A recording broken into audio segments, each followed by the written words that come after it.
लो बच्चों, let's read the question. तो इस क्वेश्चन में हमें बोला गया है what is the incorrect statement regarding lysine amino acid. यहाँ पे स्टेटमेंट्स हमें दिए गए हैं। It is denoted by LYS और K। यहाँ पे टाइपिंग मिस्टेक हुआ है, LYS और K होगा, spacing error. Option B is it is basic amino acid, option C it is essential amino acid and option D is it is linked by a peptide bond. तो इस question के लिए हमारा की concept हो जाएगा amino acid. Now if we talk about amino acid then we can say that they are compounds that contain amino group, carboxyl group and a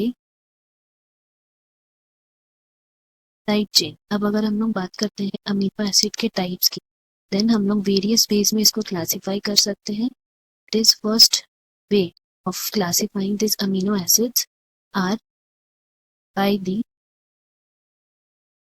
number of amino and carboxyl group। तो इस basis पे हम लोग amino acid को divide करते हैं। Then we can से यहाँ पे 3 अमीनो एसिड है, that is acidic amino acid, जिसमें एक amino group and 2 carboxyl group होता है, जिसके एग्जांपल्स होंगे aspartic acid, glutamic acid. Then comes basic amino acid, जिसमें 2 अमीनो ग्रुप होगा और एक ही कार्बोक्सिल ग्रुप होगा। इसके एग्जांपल्स होंगे lysine, histidine, arginine and last is neutral amino acid. तो न्यूट्रल अमीनो एसिड में एक ही अमीनो ग्रुप होगा और एक ही कार्बोक्सिल ग्रुप होगा and most of the amino acids neutral amino acids के ग्रुप में ही आते हैं। सेकेंडली भी हम लोग अमीनो एसिड्स को डिवाइड कर सकते हैं ऑन द बेसिस ऑफ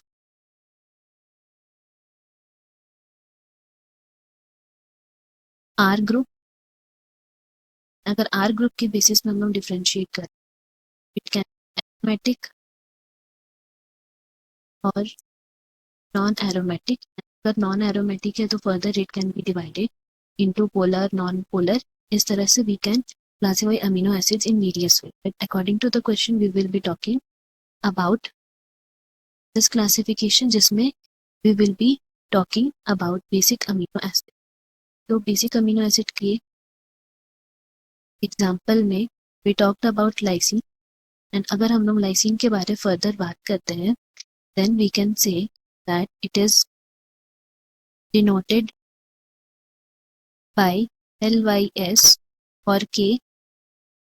तो इसीलिए हमारा जो स्टेटमेंट ए है वो करेक्ट होगा। नेक्स्ट अभी हम लोग पढ़े कि it is the basic amino acid, that is the reason why हमारा ऑप्शन बी भी करेक्ट है। ऑप्शन सी बोला एसेंशियल अमीनो एसिड, तो हम लोग कह सकते हैं कि लाइसिन जो है वो एसेंशियल अमीनो एसिड की कैटेगरी में आता है। तो अमीनो एसिड को हम लोग एक और तरह से डिवाइड कर सकते थे, that is according to the sources. तो सोर्सेज में essential and non essential. Essential amino acids वो होते हैं which can not be produced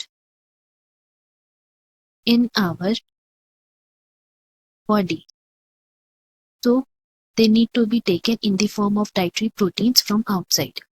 इसीलिए लाइसिन एक तरह का एसेंशियल अमीनो एसिड है, that is the reason why option C भी करेक्ट है। एंड ऑप्शन डी हमें बोल रहा है it is linked by a peptide bond. so here we can say that this lysine is linked by the isopeptide bond and not peptide bond। अगर हम लोग बात करते हैं कि isopeptide bond क्या है, then isopeptide bond can be defined as the bond which is formed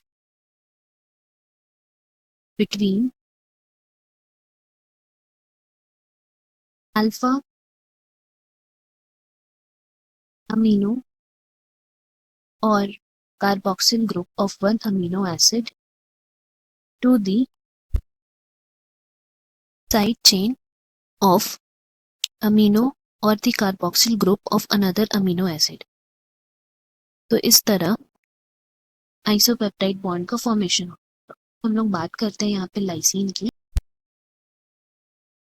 तो अभी हम लोग लाइसीन का स्केलेटल स्ट्रक्चर बनाएंगे।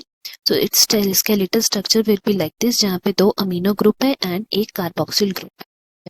That is the reason why इसको हम लोग बेसिक अमीनो एसिड बोले थे। एंड यहाँ पे ये जो बॉन्ड बन रहा है which is circled as red, इसको हम लोग बोलेंगे isopeptide bond. That is the reason why यहाँ पे हमारा इनकरेक्ट जो स्टेटमेंट है या फिर correct option will be option D. Hope you have understood. Best of luck. Thank you.